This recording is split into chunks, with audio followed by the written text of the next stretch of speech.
నమస్తే, welcome to Aadya media. నేను మీ స్వర్ణ. ప్రస్తుతం మనతో పాటు ఉన్నారు సీనియర్ జర్నలిస్ట్, సినీ పరిశోధకులు ఇమ్మంది రామారావు గారు. నమస్తే అండి రామారావు గారు. రామారావు గారు, ఇప్పుడు యూత్ అంటే చిన్న హీరోలతో పాటుగా పెద్ద హీరోలు, ముఖ్యంగా చిరంజీవి గారు, బాలకృష్ణ గారు హెవీ కాంపిటీషన్ లో ఉన్నారని చెప్పుకోవచ్చు మనం, రైట్? ఎందుకంటే ఓ పక్క నాగ చైతన్య, అఖిల్, విజయ్ దేవరకొండ వీళ్ళ సినిమాలు వెళుతూ ఉన్నప్పటికీ ఒక రకంగా చెప్పాలంటే వెంకటేష్ గారు, నాగార్జున గారు వెనకబడిపోయారు. చిరంజీవి గారు, బాలకృష్ణ గారు ముందు వరుసలో ఉన్నారు, సినిమాల మీద సినిమాలు చేస్తున్నారు కదా. అయితే ఇక్కడ వచ్చిన చిక్కర్లో ఏంటంటే చిరంజీవి గారు ఒక 2 సినిమాలు సాయం చేశారు, 2 రీమేకే. గాడ్ ఫాదర్ చేశారు, అది రీమేక్.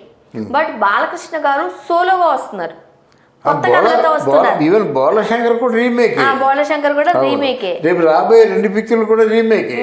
అది బాలకృష్ణ గారు మాత్రం కొత్త కథలతో సోలోగా వస్తున్నారు, సింగిల్ గా వస్తున్నాడు.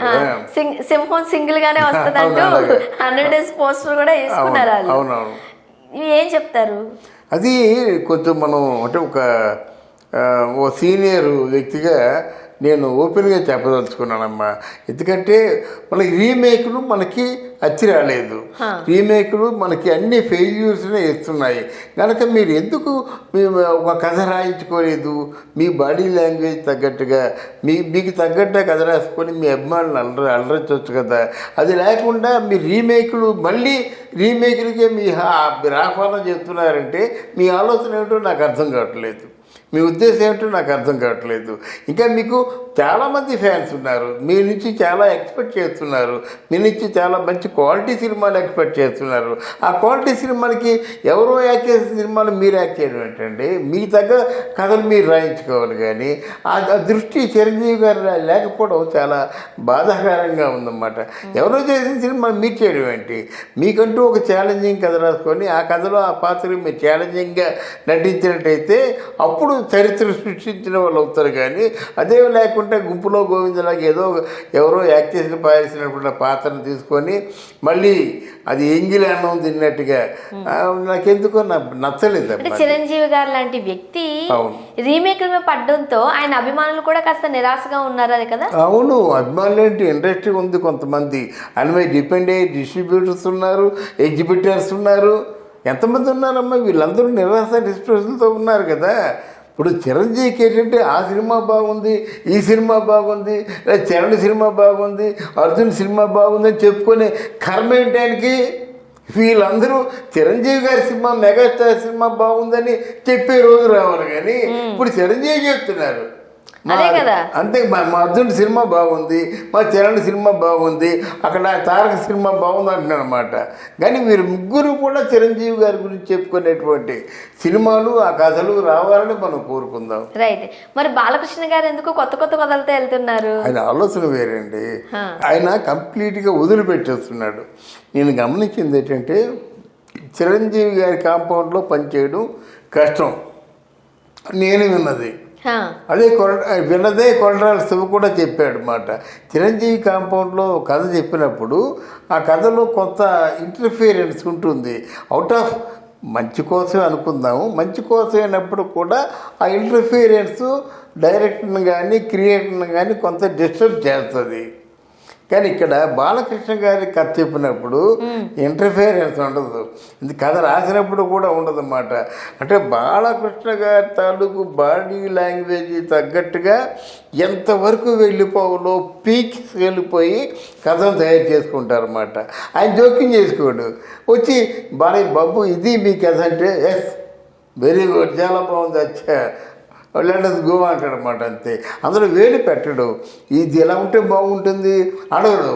తత్వ నేను ఇలా చూస్తే సుమోలకి ఎగిరిపోవడం ఏంటి, ఇక్కడ నీ చూస్తే ట్రైన్లు వెళ్ళిపోవడం ఏంటి, ఇది లాజిక్గా అయ్యే లేవు.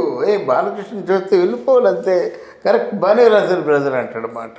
కనుక ఇక్కడ అమాయకంగా యాక్సెప్ట్ చేయడం వల్ల సాలిడ్గా ఒరిజినల్ కథలు వస్తున్నాయి. ఇక్కడ అలా కాకుండా చిరంజీవికి ఏమి ఇష్టం, నాగబాబుకి ఏమి ఇష్టం, ఇంకెవరికి ఏమి ఇష్టం అని ఆలోచించుకొని వాళ్ళకి ఇష్టమైన అన్నీ కూడా ఇన్కార్పొరేట్ చేసి కథలో చూపించడం వల్ల సినిమా డిస్టర్బ్ అవుతుందన్నమాట. ఆ డిస్టర్బ్ అయిన సినిమా ఈ హీరో గారి ఇమేజ్, మెగాస్టార్ తాలూకు ఇమేజ్ని పాడు చేస్తుంది. అది ఇమేజ్ పాడు చేస్తుంది కదా. అందువల్లే నేను కొంచెం బాధపడుతున్నాను.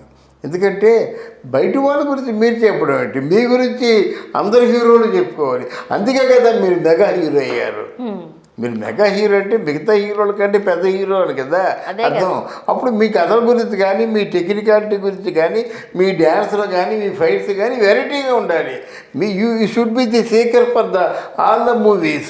మీరు ఆదర్శంగా ఉండాలి. అది లేకుండా మీరు అది బాగుంది, ఇది బాగుంది, ఆయన బాగా చేశాడు, ఇట్లాంటి మాటలు ఇండస్ట్రీలోంచి రిటైర్ అయిపోతే మాట్లాడచ్చు.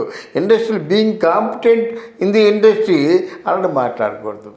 వాళ్ళతో పోటీగా ఉన్నప్పుడు రేసు గుర్రం పక్కే గుర్రం ఉంది, ఎదురే గుర్రం ఆలోచించదు. రేసు గుర్రం ఉందంటే ఒకటే దృష్టి, అది ఆ టార్గెట్ ఒకటే దృష్టి ఉంటుంది రేసు గుర్రానికి. అలా మీకు కూడా ఆ రేసు గుర్రానికి ఉన్న దృష్టి మీకు ఉండాలని నేను కోరుకుంటున్నాను. ముఖ్యంగా ఇప్పుడు వాల్తేరు వెర్రియే సినిమా చేసిన సగం క్రెడిట్స్ రవితేజ గారికి ఇవ్వాల్సి వచ్చింది. 30% క్రెడిట్ రవితేజకి పోయింది. ఇక్కడ ఈయన ఎవరు చెప్పుకున్నాడు ఎవరు లేరు, రవితేజనే చెప్పుకుంటున్నారు. ఆయన అందరూ కల్లా మాస్ మహారాజా.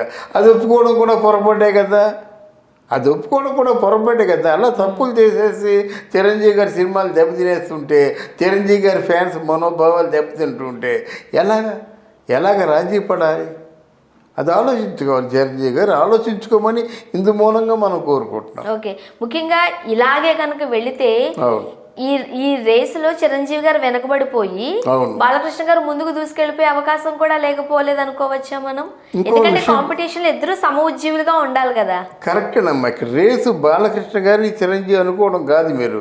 రేసు నా దృష్టిలో రేసు రామ్ చరణ్, తర్వాత అల్లు అర్జును, తారక్, బాలయ్య, ఈ నలుగురు ఉంటారన్నమాట. ఆ నలుగురితో పాటు 5వ వాడు చిరంజీవి అన్నమాట. ఈ నలుగురితో పెట్టుకోవాలి రేసు.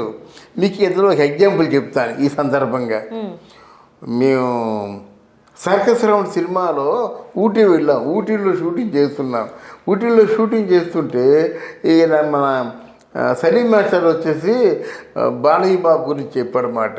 బాబు అన్న డాడా ఎన్నాడా అది డ్యాన్సా రొంబ నల్ల పండారా అని చెప్పాడన్నమాట. ఈయన కొంచెం ఎన్టీ రామారావు గారు చర్యెత్తింది. ఆయన ముందు ఎవరిని పొగడకూడదు. ఈయన ఉద్దేశం ఏంటంటే ఆయన ముందు పొగిడింది ఆయన కొడుకునే కదా పొగిడాడు అనే ఉద్దేశంతో బాలయ్య బాబు ఎర్రదీసేస్తున్నాడు డ్యాన్స్ అని చెప్పాడన్నమాట. అప్పుడు ఎన్టీఆర్ ఒకటే అన్నాడు, ఏం మాట్లాడుతున్నారు మీరు? నా ముందు ఎవరు కూడా నేను గర్జించినంత వరకు ఎవరు నా దరిదాపులకు రాకూడదు అని చెప్పేసి ఈవెన్ సొంత కొడుకుని కూడా యాక్సెప్ట్ చేయలేదు. అది ఆ స్పిరిట్ అంటే అలాగుండారన్నమాట. ఇక్కడ రామ్ చరణ్ అయితే అల్లు అర్జున తీసి పక్కన ఎవరైతే వీళ్ళందరూ పోటీ ఆయనకి అలాగుంటారన్నమాట. ఆ మనస్తత్వం చిరంజీవి గారికి ఉండాలని నేను కోరుకుంటున్నాను. సో చిరంజీవి గారు రీమేక్ సినిమాల వైపు చూడకుండా ఓన్ అంటే డైరెక్టర్స్ ఓన్ గా కథలు రాసి చిరంజీవి గారి కోసం కథలు రాసి సినిమాలు తీస్తే బాగుంటది అంటారు మీరు? ఆ చిరంజీవి కోసమే కాకుండా ఆయన మెగాస్టార్ ఉన్నప్పుడు ఈ షుడ్ బి ది కాంపిటెంట్, ఈ షుడ్ బి ది అహెడ్, అందరికంటే ముందుండాలని నేను కోరుకుంటాను. Thank you so much. మిగతా హీరోలు అందరికంటే ముందుండాలని కోరుకుంటాను. థ్యాంక్ యూ అమ్మా. Thank you very much.